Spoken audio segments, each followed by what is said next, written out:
Yo, what's going on, my Chicago bros? And today I'm back with another pro review. Today I'm looking at why BDS was so dominant in this past regional. I'm looking in the grand finals versus EU's number 2 team right now, I would say, in Queso. And one thing I gotta say is I'm sorry for the next short while. There will probably be no face cam on my videos. As you guys might have seen from previous videos, the face cam has been lagging. And it's honestly like it's making the whole video lag. And I've tried fixes and I don't really know why it's not working. I just gotta go move on without it is what I'm saying, and we just gotta go forward with videos. Gotta get the content out, but the face cam is not really helping us. So sorry for no face cam, but I'm just gonna have to do the next couple of videos without it until I figure out a fix for it. And I have no clue. If you guys know a fix, maybe y'all let me know. If you guys didn't know, both these teams ended up qualifying for the most recent major in LA based off this regional. And BDS, spoiler alert, ended up dominating the whole tournament. It was vintage BDS. And for today's game, I wanted to see why they were so good and what happened or what led to them beating the number 2 team in EU 4-0. Now you have to remember, Queso was very fatigued. They played 2 best of 7s before this, maybe 3. Where they went to game 7, so definitely fatigue's an option, but either way, I think everyone knew BDS was probably the best team in this tournament. They just looked so on form. But right off the bat, nothing too special, just start of a series, 2 teams feeling each other out. Good save by Vatira. Monkey Moon jumps, but he's not going to commit because he realizes it's a double commit, so now he just saves his boost. He sits upfield for a pass. Gets a good beat and gets a really high hit. That makes it really awkward on Queso. Fortunately, Mark wasn't able to finish. But so far, what I'm expecting to see is a lot of just smart gameplay. And right as I see this, Monkey Moon, king of boost management, grabs a couple pads on his way back, rotates, and doesn't rotate around a big boost. Mark gets a good bump, so does Extra.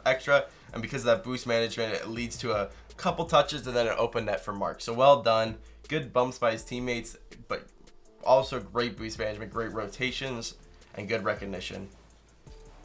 But unlike a lot of, I'm not going to say NA, but a lot of focus I think you're going to see in this video is not going to be around mechanics and speed. And it's going to be more around boost management, grabbing pads like what, I see grabbed a big pad. Thank you, Monkey. But grabbing just good boost management and good rotations, Like, we saw him grab one big pad, and he's been chilling ever since. Now, that one spawned on him, but he still had 40 boost. Gets a good challenge. Rise has no boost, so look at this. So like he gets a good challenge on Royo. Mark's doing Mark things by stealing Rise's boost. Rise panics, tries to make the touch with 0 boost because he thinks someone's probably gonna be challenging, and ends up not making the touch. And then Monkey Moon just sitting there patiently waiting for the time to strike. Boom. So Extra can control the ball, take a smart 50 in the corner. One thing BDS does really well is they challenge. They hit the ball never in a dangerous spots usually, and they always take a 50 when they need to take a 50 instead of going for a beat where they might get hard dunked or taking a challenge where they know it's just not optimal. They don't do that. They take the most optimal challenges, as they say. Like even that one's not bad because he forced them to give the ball straight to Extra, and then he gets to get their boost and cut off the play and make Queso suck on defense, right? But BDS plays the most efficient form of Rocket League. They basically are just as clean as a team usually can be. Not doing anything too flashy. They're not going to go for the all-out plays, the mechanics, the super aggression. They will when they need to, but overall they're going to play an efficient game of Rocket League with challenges, rotations, boost management, passing. They do it when they need to, and they don't when they don't have to. Monkey Moon looking for a double there. Probably wasn't going to get it in any world. Just because I don't even think he could have reached it if there was no one on backboard. But here's again, he notices, gets their boost, rotates, sees Extras in net, and this ball's flying over here. So he takes the immediate turn. He's like, okay, I'm going to cut this off while I have the space, and I know I can get a beat. So let me do that and hit it off the wall into space where he knows the defenders aren't. A little bit aggro by him. If this was capitalized properly, it definitely could have been a goal for Queso.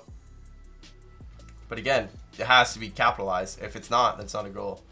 Monkey Moon just slicing some defenders up. A little bit aggro by Extra, but ends up forcing the ball right to Mark, and then Mark again taking that corner 50. Monkey Moon with the right idea, just a wrong execution.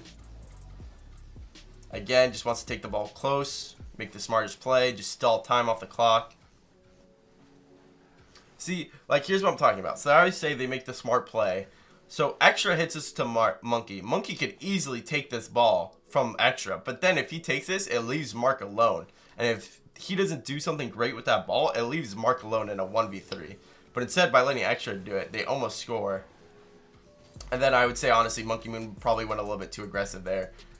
But it didn't really end up mattering because Queso wasn't able to, again, capitalize and make something out of it over the rare aggression, or over-aggression, I should say, you see from Queso, or from Monkey Moon and BDS.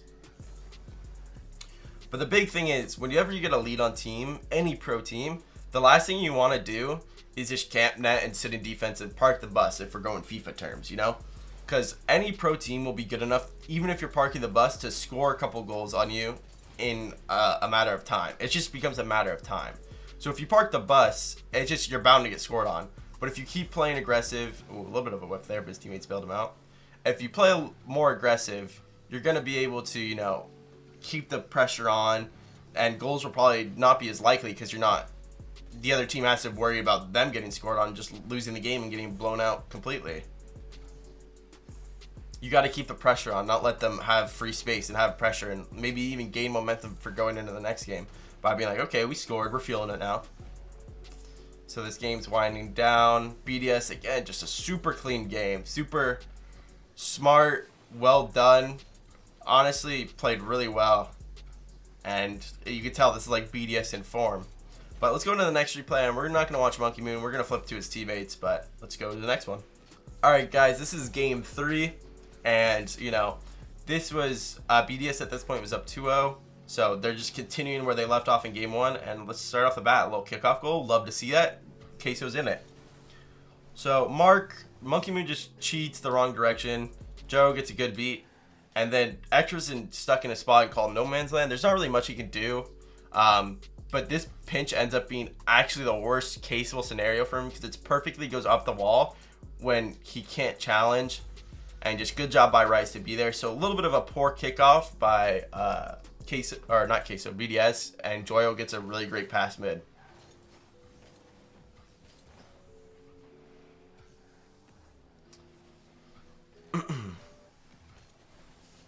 So Extra wants to be the middleman for Monkey Moon, recognizes his space, takes a dribble. A little bit heavy of a first touch, so he has a 50 instead of getting to actually dribble. But again, that happens. Mechanical mistakes happen. Get his third man. He's not going to commit, though, because he just saw Mark in his net going for bumps, right? So he sees Mark in the net, so he knows that he can't push up any closer to Monkey Moon for that pass, even if Monkey gets the pass of a lifetime. Because if Extra pushes up, it doesn't score, they get scored on because literally no one's in net. But instead, Rise plays Monkey's pass, Monkey whiffs, so Rise whiffs as well. And then Extra just waits his time, and that patience and that slot is just absolutely beautiful from the man. Beautiful, honestly. But we're tied up. Like, it's honestly, like, Queso made a mistake by whiffing, but it was also because of the pressure of Monkey Moon. Like, they had to respect Monkey Moon's pass. Like, even though Extra wouldn't have been there for the pass, most likely. Extra's gonna grab some pads. Ooh, that flip up was a little bit scary, but he saves his boost. He doesn't use all his boost. Oh god, that's a little bit scary. He forgot to flip. He instead of using all his boost to go straight back and be like, oh god, I gotta get back to net. He saved some boost, so he was able to make that touch. Okay, he's gonna wait because it's over Monkey Moon's head. Good job playing backboard. Honestly, again, a little bit of a whiff by Queso. Definitely could have been more threatening. Good follow-up on Monkey Moon's touch. A little bit of aggression by Mark, but ends up being fine because no one in Queso's there to punch him back. Good job by Extra to recognize he was getting beat, and then really good speed and read by Monkey Moon. Definitely comms help there because Monkey Moon must have known that Extra couldn't have reached that ball. Oh, but they concede again. So what happens? So Monkey Moon makes the read. Extra gets his boost stolen. Extra gets a challenge off. Let's look at Mark. So Mark's kind of just the middleman watching the pass. And he ends up getting chased, so he can't really challenge. Okay. Mark, this is a good job by Joyo to try and remove a defender. Someone should either be ready to challenge Vatira here in the air, or as soon as Mark doesn't get chased here, he needs to just go out and challenge. Literally immediately challenge, so he forces Vatira to do something before he gets this close to the net. Because as soon as he gets, and Monkey Moon's behind him, because as soon as he gets this close to the net, it's a goal for Vatira. It's just too much space to operate with. But if he goes as soon as possible, and Vatira has to flip and beat Mark, then Monkey Moon will get the free save. But instead, they both just end up waiting here, and it's just a free goal by him.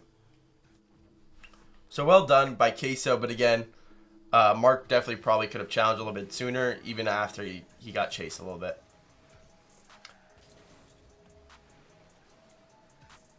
Mark just going to hit the ball high, get their boost, and do the classic Mark chase. Saves a lot of it and rotates back. He's like, you know what? This isn't going to be useful if I go chase anyone. We don't even have the ball. We don't even have possession. What's the point? Gets a good pass off to Extra. Kind of lets Monkey Moon cut in front of him. Good touch by Monkey Moon. Good control by Mark. Honestly, almost well done. Oh, God. He's in their net.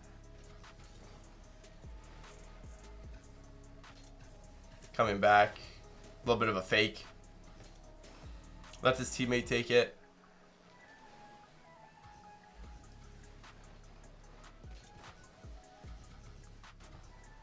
Still has 30 boost, so he still manages boost really well here.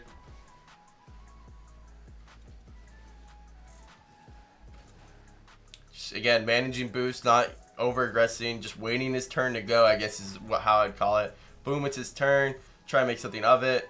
Forces Vatira to make it clear, which ends up giving it to Extra. And now starts the BDS pressure. He's probably not even going to go for the ball. Oh, no, he does go for the ball. So he does end up going for the ball. And, you know, Extra's obviously not going to reach this ball before Mark. So Extra's like, okay, let me just rotate behind him. But he's like, in case he gets his beat, let me stay up here. Then Monkey Moon kills the last defender that would have challenged, and then Extra just slots it on net. So just honestly, again, I would say it's efficient, clinical, whatever you want to call it. It's just efficient. It's just clinically done. Extra with a good read off the sidewall. Monkey Moon gets a good beat. Mark's in a great position to be in the open space. Like, again, we see BDS always put the ball in spaces where it's not like the defender or the enemy team can't really do anything.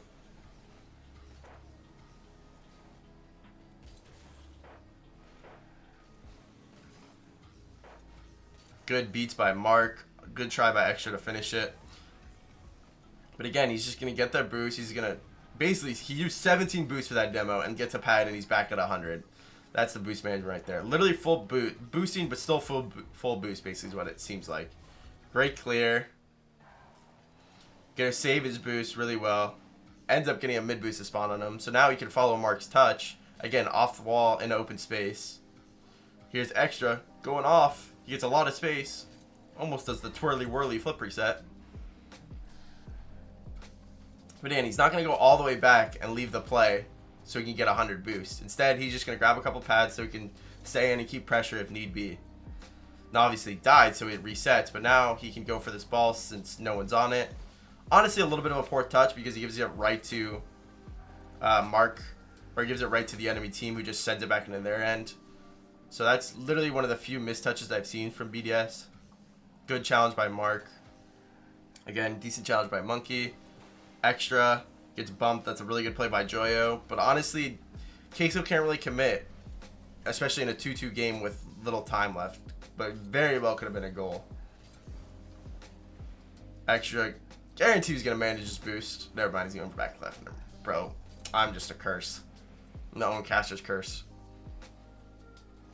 Just going to let Vatira do anything. There's no point in Extra going. Now he's going to go get in the way. Beautiful for Mark, because now Mark can challenge. Monkey kind of hit it away. This is kind of weird. But again, Queso just ends up giving them the ball right back. A lot of teams would do this too. They'd end up just giving the ball right back because they don't like know what to do with all that space. And OT we go.